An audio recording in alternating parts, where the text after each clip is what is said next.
Set the Wayback Machine to the distant year of 1993. Crystal Pepsi is still a thing, not the re-release or the original release of Crystal Pepsi. Everybody is wearing hypercolor shirts. Those are the most fly threads you can wear. People unironically think Pauly Shore is funny.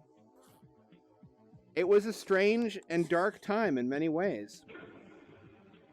One of those was the quality of VR, which, if you realize that that was 1 year after the US release of the Super Nintendo, you probably can guess, even if you've never researched the matter, VR was not great. It was not great in 93. You're about to see how not great it was.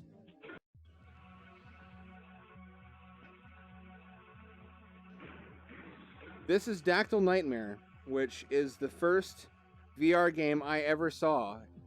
They had it set up in a bunch of different malls, and maybe you were old enough to remember.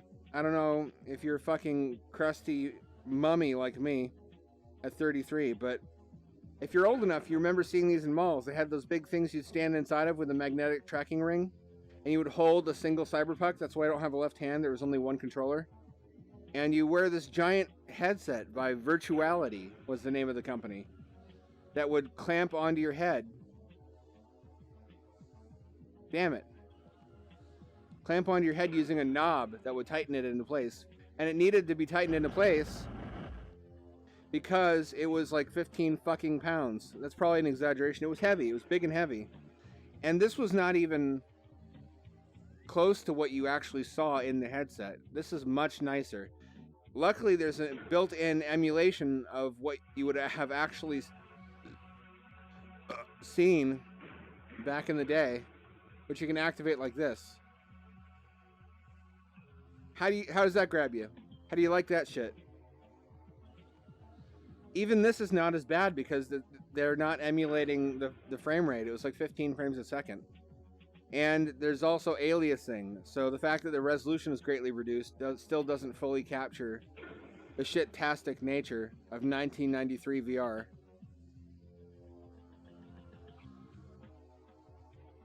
And on top of all that, I fucking suck at this. On top of all that, you paid $5 for 3 minutes of gameplay. 3 minutes for $5. Let that soak in. Take all the time you need. Can you believe this, though? Look at this. 60-degree field of view.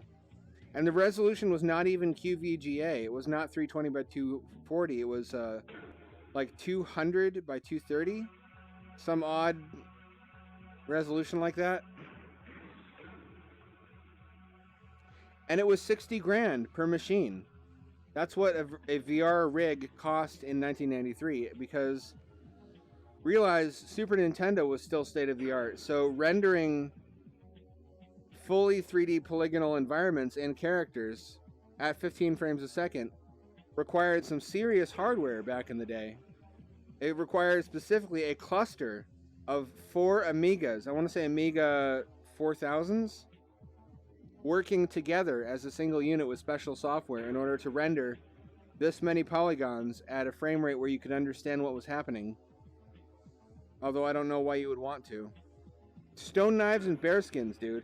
And I'm controlling with the thumbsticks right now, but it didn't have that. You would just point your body the way you wanted to go and hold a button, and you would walk in that direction. And that was pretty standard for prototype VR. I don't see where the guy has gone. I don't think he's going to respawn anymore. Maybe he's afraid of me. What have I become? Anyway, enough of this fucking 60-degree bullshit. Back to the future. 110. I hope I can sort of picture in my head the day arriving when we'll have full 210-degree field of vision headsets where you can't see any kind of border, and you'll be able to push a button on some old programs to simulate the old Oculus field of view of 110 degrees. I hope so. That's going to be fucking dope, and I'll be able to talk shit about how primitive today's VR was by comparison with what we'll have then.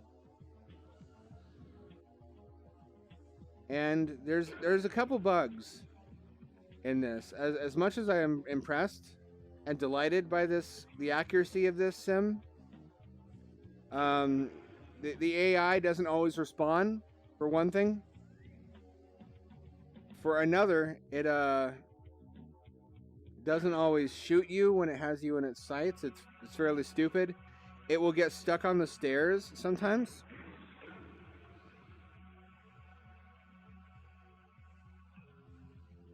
Let me just fire 8 shots so I can get the Dactyl to come after me. After you shoot 8 shots, the Dactyl comes... Yep. Where are you? Where are you? Here you are. Not today, motherfucker! That's right, you come into my neighborhood. Bring down my property values. That's right, I'm racist against Dactyls. Dactyls are always after my dick. Every day. And never stops. There he is. And this is what we were hyped for. When I was like 10 years old, I want to say. Maybe 8 or something.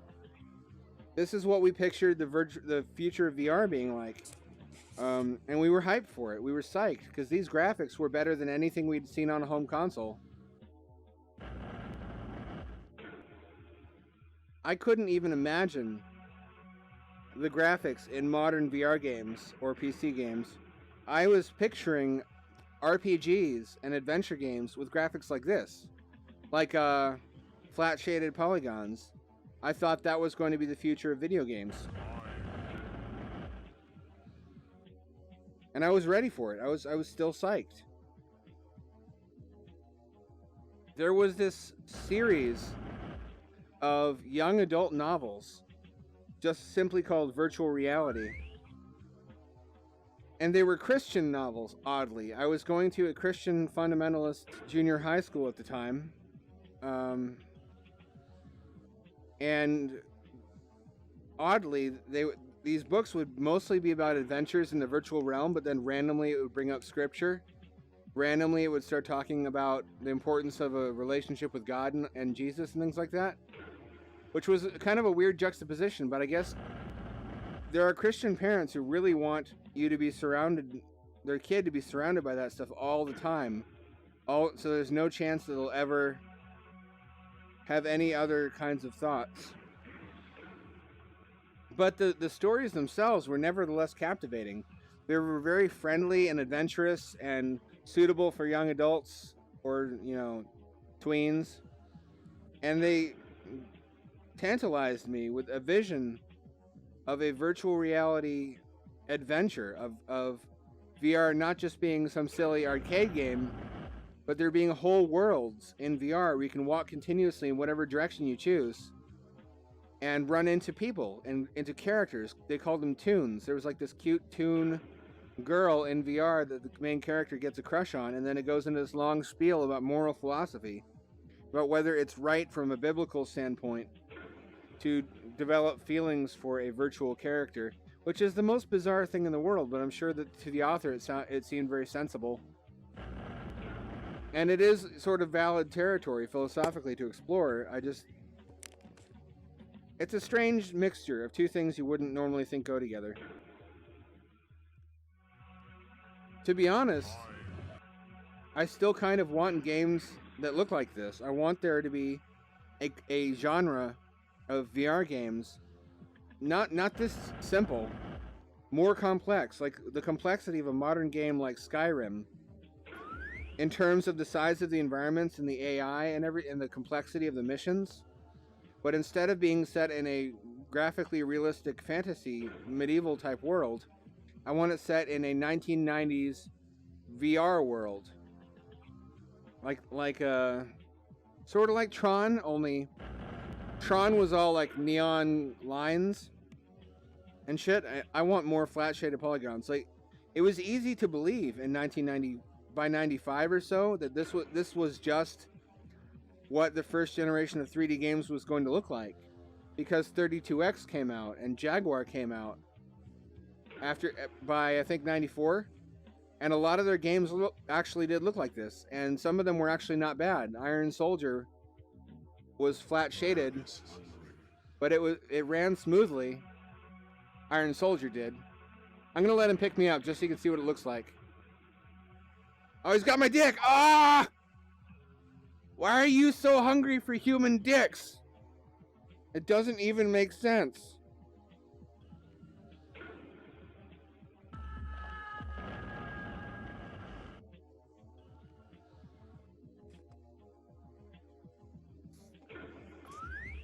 When a cyberdactyl grabs your cock, there's just one way it can be stopped. You must learn to wield the power of rock and melt his fucking face to destroy the dactyl race.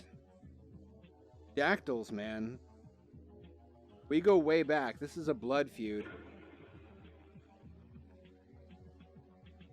It is so cool they recreated this. I also want Iron Soldier. If you've never played Iron Soldier, it's actually a surprisingly good and complex mech game, like Mech Warrior, where you can do things like pilot guided missiles and you can punch and stomp on tanks. It's all flat shaded polygons, but because it wasn't too ambitious graphically for the hardware to handle, it actually runs at a smooth frame rate. One of the like 12 3D games on the entire Jaguar's library that runs smoothly, because they weren't really anticipating having to make texture mapped games run well. They were very much of the opinion, like I was at the time, that this is what games were going to look like in the next couple years. Like Star Wars on 32X or Shadow Squadron. I still kind of have nostalgia for that whole time period and whole aesthetic style of games. There are some right in the fucking dick. There are some games or some environments on Janus VR that try to recreate this look.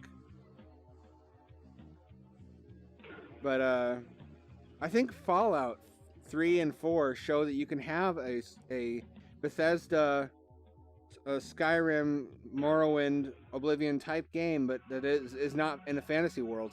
I want that kind of game in this world. I want huge, blocky, faceted, Star Fox looking mountain ranges. But lots and lots of polygons, huge draw distance. I want paths, I want blocky, triangular trees like that shape. I want characters that are blocky that I can talk to. I want to be able to do all the complex things you can do in a modern open world game, but in a virtual world where the plot is something like you got your hands on a military simulator in 1993 and connected to some kind of simulated world being run by DARPA, something of that nature, of the sort that would not be out of place in a 1993 science fiction television program or book. I want to live in those books, basically. Not the creepy, like Jesus stuff, but everything else about those books. I want to have that experience for real. There's not a lot to this. This is like embryonic Quake 3, prototype Quake 3.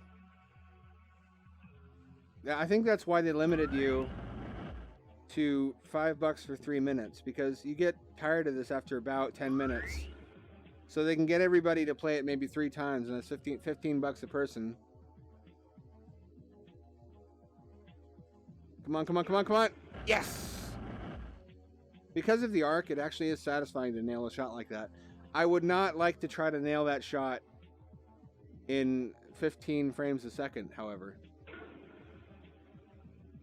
If you try to take yourself back to an arcade, a mall arcade in 1993, where people are, wearing Nike, Air Jordans and having big fluffed up hair because the 80s hair had not disappeared yet.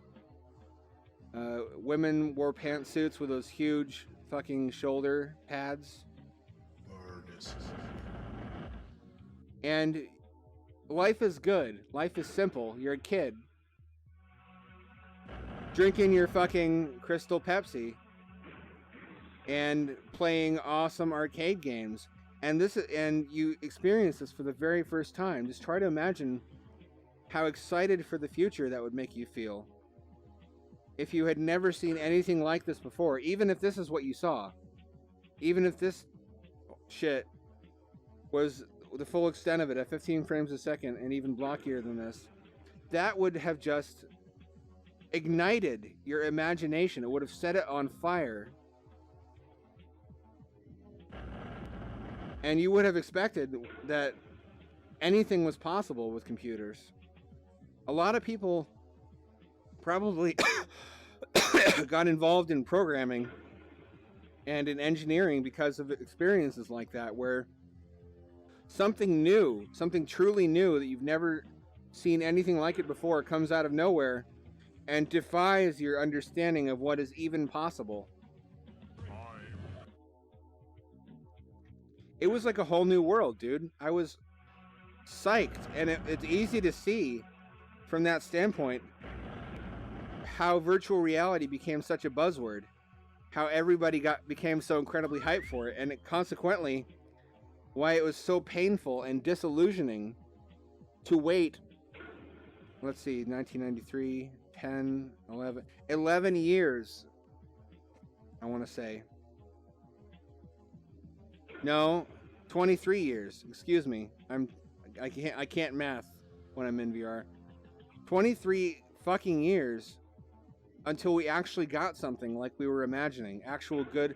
Because, you know, even back then I was like, this is mind-blowing and amazing, but I can see things are not as good as they could be. This was not as good as it could be. The resolution was not as good as it could be. The frame rate. But I imagined that those were really small problems that would be easy to solve quickly. I didn't think that to go from this to this would take twice my lifespan up till that point. Nobody did. Movies like Lawnmower Man promised us that the quality of visuals we were seeing in CGI were going to be available in the home, and we were going to have an HMD of Oculus quality by sometime around like 2000, which was a horrible, gutting lie that disappointed people so badly that they got sour grapes. I didn't want VR anyway. It's stupid, and they started laughing at it and making fun of it, so it didn't hurt so bad, that they've been let down so severely. I was never one of those people. I just kept hurting. I never recovered from it, but I also never gave up hope. I kept buying all these other shitty headsets that promised to deliver and make that dream come true, and none of them did until Oculus. So you can get a sense, if you're young and didn't live through all this, how exciting and rejuvenating it was when Oculus first came out with the DK1, and it was actually good. It was actually good. It wasn't great. It wasn't as good as it could be, but it was usably good, and you could have an actual fun experience with VR in it. For the first time in 20 years, about by that point, 2 decades, I had hope again. I had hope that we were going to actually have an experience like this, or better, obviously, by then, in the home, and that it was going to be affordable-ish. I had already tried VFX1 by that point, so I wasn't about to, no you don't, no you don't. Today it is I who has gobbled your dick. How about that? But yeah, it really happened. It was like the fucking second coming of Space Jesus. My eyes were like huge, glittery anime eyes, and I couldn't stop squealing. Because after all that disappointment for so long, it actually came true. It actually arrived and was every bit as good as I hoped it would be. The only thing we don't have yet that I still want is data gloves. I want data gloves and I guess some kind of omnidirectional treadmill, but I'm still skeptical as to how good that can possibly be. After this, I would like to see other classic virtuality games recreated, like Zone Hunter. There's Zone Hunter, and then there was a night game where you fight skeletons with a sword. I would like that open world retro graphics VR game, like I said. But I would pay for more games like this. I'd pay maybe $5 as long as it had online multiplayer and was less buggy. This is some top shelf premium nostalgia here, dude. I finally get to play this as much as I want for I want to say for free, but the headset was expensive. Oh, you're floating. That's okay. Anything's okay here in virtual reality land. I will let it pass. In your butt, but you didn't die. There we go. Maybe putting it in his butt just makes him stronger. I know some people like that. Doing this online multiplayer with improved controls. I know that they made the controls sluggish to simulate the experience back in the day. I should be able to turn that off. I should be able to have good controls. I want more maps. More than one kind of weapon. Don't make it too complex, because then it will just become Quake. But make it into something I could play as more than a nostalgic novelty, because I'm digging this. I want to live in this world. I want to go back to the simpler time. With the snacks I remember, and the sodas I remember, and the TV shows. And like Blossom, like Roseanne, like in the cartoons, like Exo Squad and X-Men. Fucking cool shit like that. We're getting to the point where the market for nostalgia has intersected with the increase in technological capability to the point where we can recreate very authentically people's childhoods using VR. Like if you've ever played New Retro Arcade Neon, it recreates very lovingly and realistically, in a graphical sense, a 1980s to 1990s arcade, and you can customize all the machines. You can put your own cabinet art and tie it to the ROM of any game you want, and it feels just like being there in a pre-arcade crash classic arcade. Is that pathetic? Kind of, but virtual reality is the place for stuff like that. Virtual reality is made for wish fulfillment, isn't it? At least to some degree. Anyways, that's Dactyl Nightmare. This is what we had to deal with. And we also had to walk uphill both ways in the snow to reach the arcade. And I don't understand the music of today either, with the hippity hoppity and the raps. I don't see why they have to be so disrespectful to women in the lyrics. And oh God, it's happening to me. It's happening. My dad always said this would happen. Fuck you. That's all. Hit like and subscribe. I really hope more stuff like this comes out. I want to have this experience more. I want to replay those old games, and I want to visit whatever you would call this world. 1990s VR world.